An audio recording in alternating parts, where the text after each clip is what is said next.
E aí, pessoal, estamos de volta aí com mais um ponto do assunto improbidade administrativa. E o ponto que a gente vai abordar no vídeo de hoje será os atos de improbidade que atentam contra os princípios da administração pública.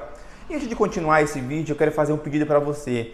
Se você é novo no canal, faz sua inscrição no canal. Por quê? Para ti não perder nenhuma aula de direito administrativo e para te gabaritar todas as questões ali que vão estar na tua prova. Principalmente para você aí que vai fazer PRF, PF, saiba que as aulas são voltadas ali com uma direção maior para a banca CESP. Tranquilo? De boa? Então, voltando aqui à aula de hoje, atos que atentam contra os princípios da administração pública.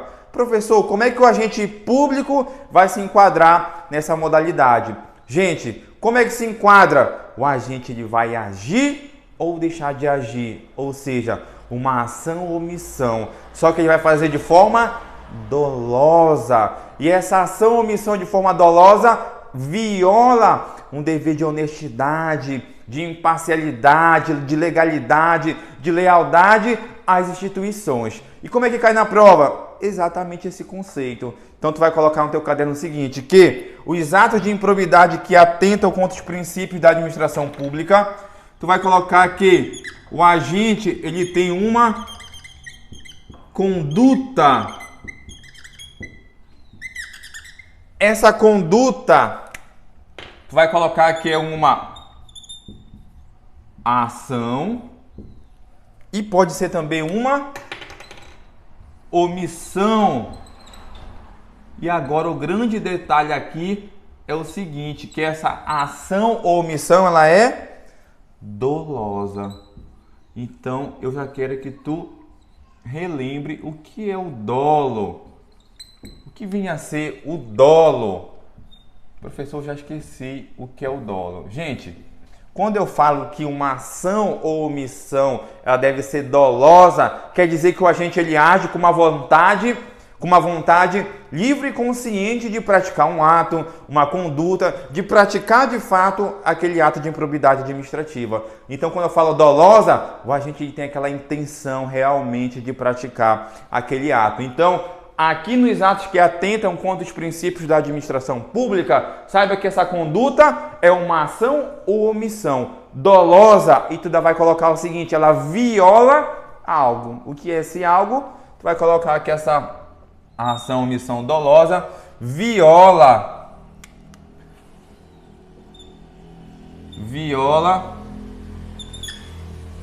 os deveres de honestidade,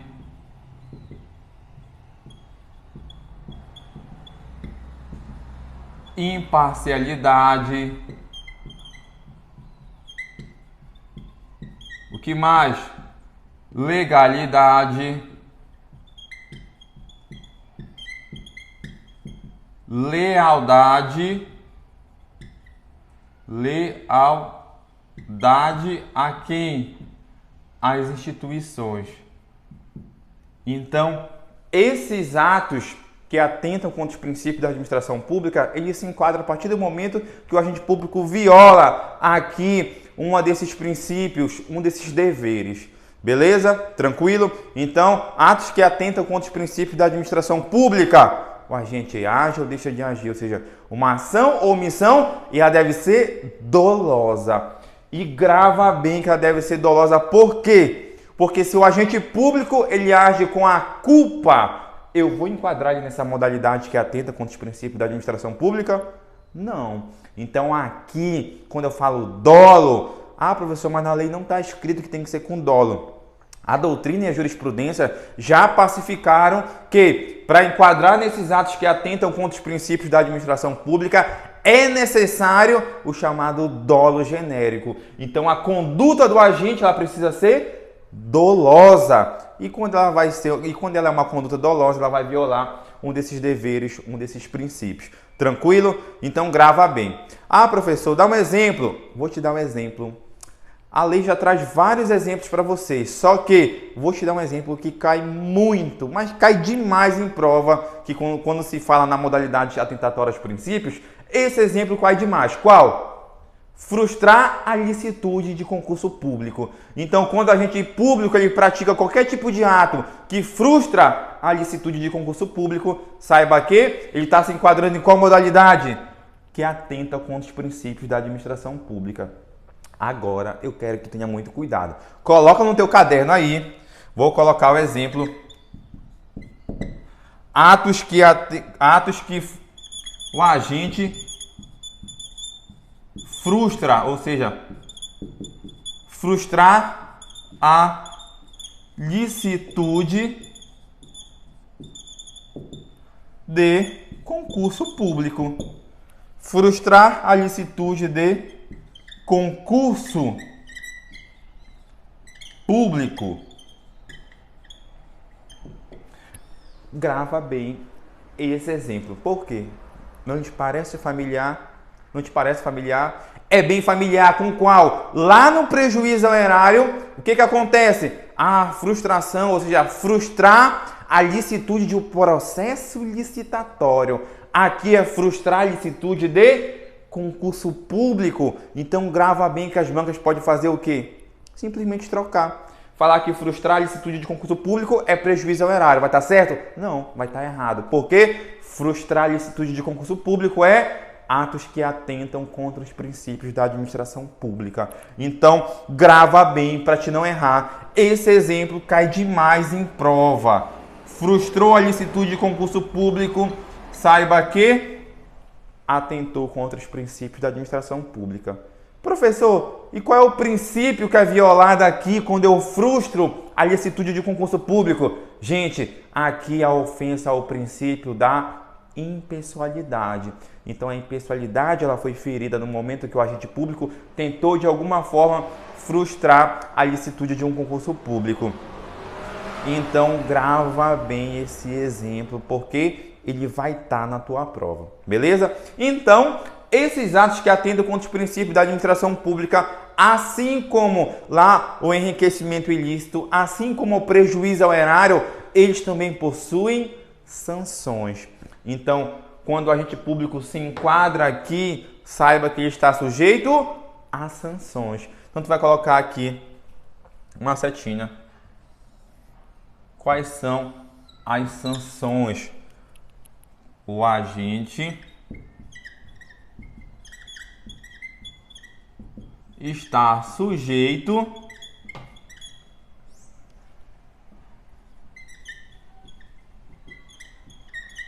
a sanções. Beleza, professor. Quais são as sanções que o agente público está sujeito aqui quando ele pratica um ato que atenta contra os princípios da administração pública? Quais são as sanções? Primeiro, você deve saber o seguinte: essas sanções são mais leves.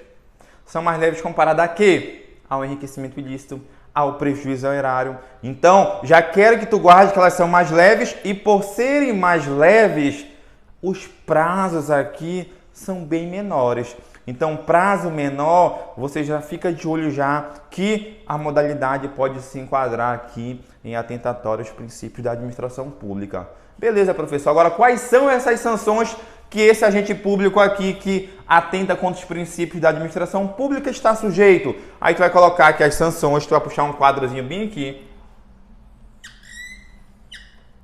Que o agente está sujeito às seguintes sanções: ressarcimento integral do dano. Ressarcimento integral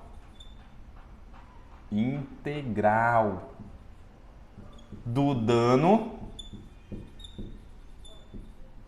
se houver algum dano, saiba que será aqui cobrado desse agente público. Então, a primeira não está na ordem. O agente público pode pegar qualquer uma dessas aqui, independente da ordem. Então, o agente público que se enquadra em atos atentatórios aos princípios da administração pública está sujeito às sanções. E uma dessas sanções é o ressarcimento integral do dano. Qual é a outra, professor? A perda da função pública. Então, tu vai colocar bem aqui perda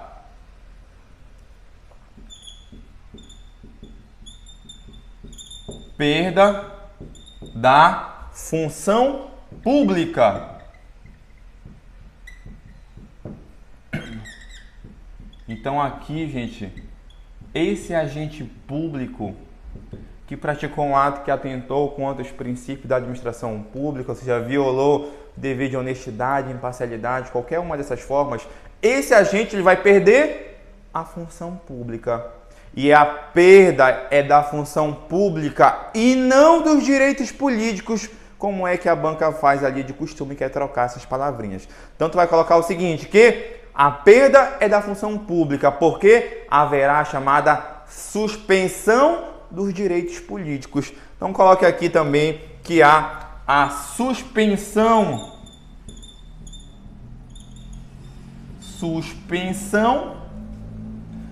dos direitos políticos. Suspensão dos direitos políticos. E saiba que suspensão dos direitos políticos é diferente de perda dos direitos políticos. Então, não vai se confundir na hora da prova, que a suspensão é dos direitos políticos, a perda é da função pública.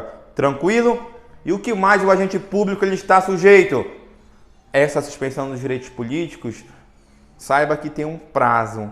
Lembra lá do enriquecimento ilícito e prejuízo ao erário? Qual é o prazo aqui? Para te não esquecer, 3 a 5 anos. Então, a suspensão dos direitos políticos, caso o agente público ali sofra uma sanção, será de 3 a 5 anos. Então, tu vai colocar aqui suspensão dos direitos políticos de 3 a 5 anos.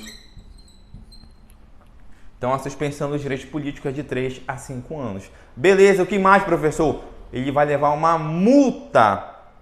E essa multa aqui é diferente lá do enriquecimento ilícito e prejuízo ao erário. Como assim, professor? Essa multa ela é 100 vezes a remuneração do agente público. Então, tu vai colocar aqui que esse agente ele vai receber uma multa. E essa multa nada mais, nada menos que 100 vezes o valor da remuneração do agente. Então veja aqui que não é rentável praticar improbidade administrativa. Ah, professor, mas eu vejo na televisão que algumas pessoinhas aí praticam improbidade constantemente.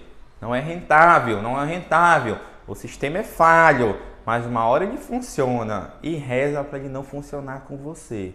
Tranquilo? De boa? Você não. Você vai passar, você está pegando aqui não só conhecimento, mas saiba que quando a gente estuda para concurso público, a gente pega também ali, a gente consegue absorver os princípios da administração pública e pôr em prática. Então, voltando aqui, as sanções, ressarcimento do integral do dano se houver, perda da função pública, suspensão dos direitos políticos de 3 a 5 anos. E grava bem aqui, gente, que é 3 a 5 anos. E a multa 100 vezes o valor da remuneração do agente público. O que mais? Aqui o agente público também está sujeito ao impedimento de receber benefícios fiscais, impedimento de contratar com o poder público. Então, tudo isso aí por um certo prazo. Qual o prazo? Aqui é 3 anos. Então, tu vai colocar aqui, esse agente público ainda pode estar impedido de contratar com o poder público, receber benefícios, incentivos fiscais. Vou colocar aqui somente contratar com o poder público.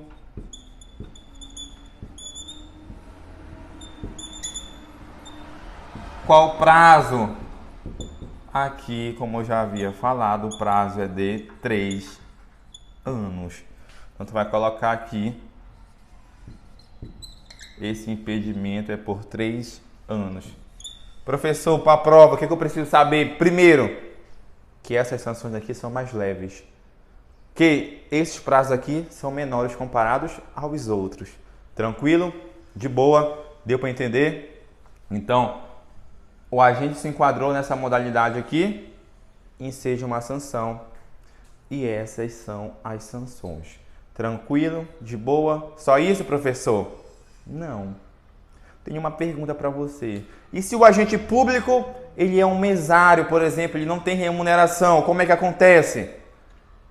Aí entra o entendimento do STJ que fala o seguinte: quando o agente público ele não recebe remuneração, quanto será o valor ali da multa? Já que a multa é 100 vezes o valor da remuneração, se o agente não receber remuneração, quanto será esse valor da multa?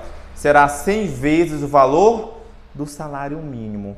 Então grava bem que se o agente público não tem remuneração, 100 vezes o valor do salário mínimo. Tranquilo? De boa? E agora? E agora você vai copiar essa parte e eu vou te trazer aqui uma questão, um ponto de questão que quando cai, meu amigo, derruba ali 80%, 90% e você não vai cair nessa. Por quê? Porque tu vai ter informação agora. Então tu copia, copiou, beleza, então vamos colocar aqui. Que informação é essa, professor?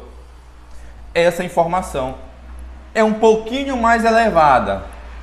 Ou seja, o candidato que tem essa informação tem uma carta na manga, porque se cai uma questão dessa aqui, ele leva tranquilamente. Qual é essa informação, professor? Essa informação já foi cobrada em questão de prova já e o nível da questão era muito alto. Mas essas aulas aqui servem para qualquer tipo de candidato. Candidato de nível médio, nível superior, inclusive os candidatos que vão fazer ali PRF, vão fazer a PF, são candidatos que estão ali procurando conhecimento a mais, estão procurando ali informação de prova. Então, qual é a informação? Seguinte, a gente já estudou enriquecimento ilícito, prejuízo ao erário e os atos que atentam contra os princípios da administração pública. E agora, gente, tem uma informação seguinte: o agente que pratica um ato desse, ele pratica, por exemplo, prejuízo ao erário. O ato que ele praticou só se enquadra em prejuízo ao erário? Pode acontecer do agente público praticar um ato e esse ato se enquadrar em mais de uma modalidade? Sim ou não? O que vocês acham? Sim. Então, a Silva Zanella de Pietro fala o seguinte na doutrina dela, que uma única conduta ela pode se enquadrar em várias modalidades ali de improbidade. Então, tu vai colocar essa observação bem aqui. E já explico para você. Tu vai colocar uma única conduta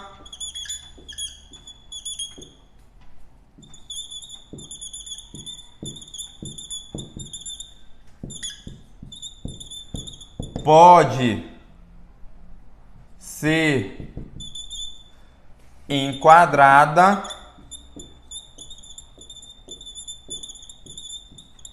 nas três modalidades.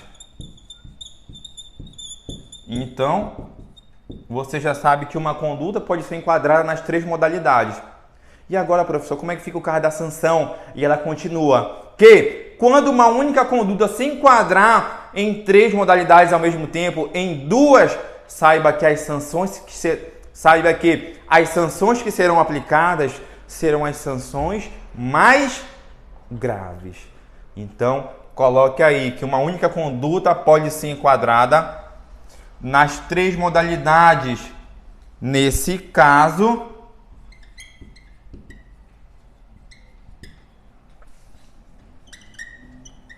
aplica-se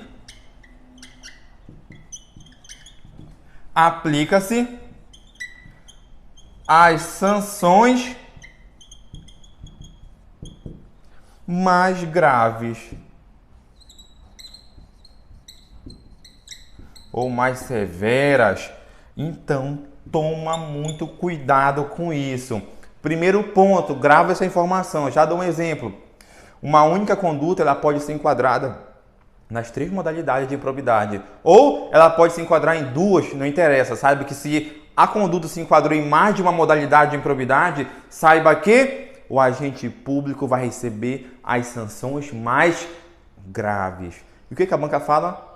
Fala que vai receber as sanções menos graves. Por exemplo, vou colocar bem aqui o exemplo. Vou colocar bem aqui em cima. Já eu apago e a gente continua. Exemplo. Um agente público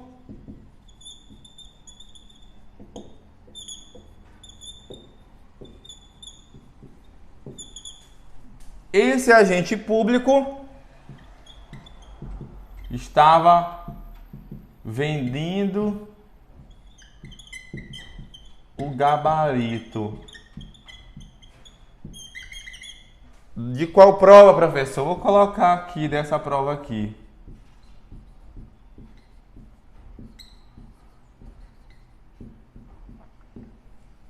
Olha só esse exemplo que é questão de prova. Então, o agente público vendendo o gabarito da prova da PRF. Já pensou o ódio que dá de um cara desse? Tu te mata estudando, tu fica horas sentado com a bunda na cadeira e até ficar quadrada. Aí vem um cara e vende o gabarito ali para quem tem dinheiro. Dá raiva? Demais, demais. É por essas e outras aí que algumas pessoas que não é desse mundo de concurso ficam falando besteira. Ah, concurso é carta marcada. Ah, já tinha vaga separada. Não, gente. Há situações e situações. Situações e situações. Mas qual é a grande regra que você que estuda passa? Eu passei, porra, não conheço ninguém pobre, lascado. Como é que você não pode passar? Então, veja aqui. Um agente público vendendo gabarito da prova da PRF.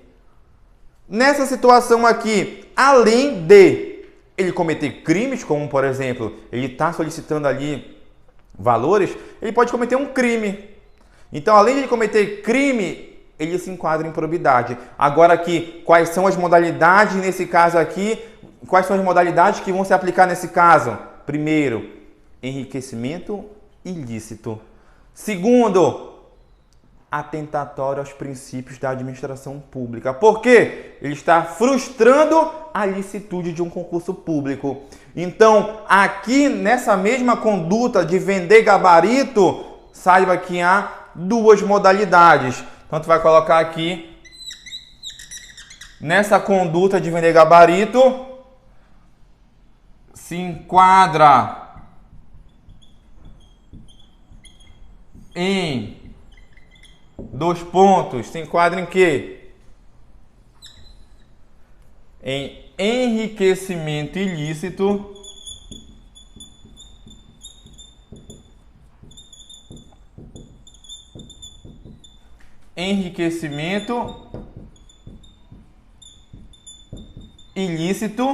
e aquele ato que atenta contra os princípios da administração pública. Então veja, esse cara que está vendendo gabarito, ele está lascado, porque se enquadrou em enriquecimento ilícito e atos que atendam contra os princípios da administração pública. Esse agente público vai receber quais sanções? A do enriquecimento ilícito ou a da atentatória contra os princípios da administração pública? Ele vai receber a mais grave. E qual é a mais grave? Enriquecimento ilícito. Então aqui ele vai receber as sanções do enriquecimento ilícito. Por quê? Porque elas são mais graves, mais severas para o agente público. Então veja, gente, aqui ó, que uma única conduta se enquadrou em mais de uma modalidade. Nesse caso, eu aplico as sanções mais severas.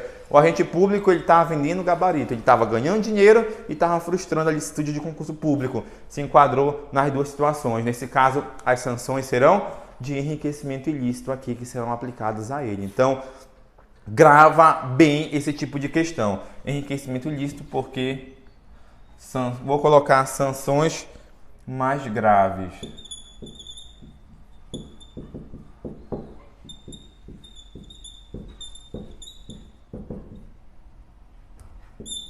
Tranquilo? De boa? Sanções mais graves. Então, gente, esse ponto que a gente trabalhou agora foi enriquecimento ilícito. Na próxima aula a gente vai trabalhar o quê? Como é que a administração pública apura essas modalidades? Como é que a administração pública, se não apurar, o que vai acontecer com ela? Ah, cai em prova, professor? Demais. Muito, mas muito em prova. Então é por isso que eu quero que tu te inscreva no canal. Para quê? Para te não perder a próxima aula. Então, gente, guarda bem essas informações dessa aula de hoje. Fica com Deus e bons estudos.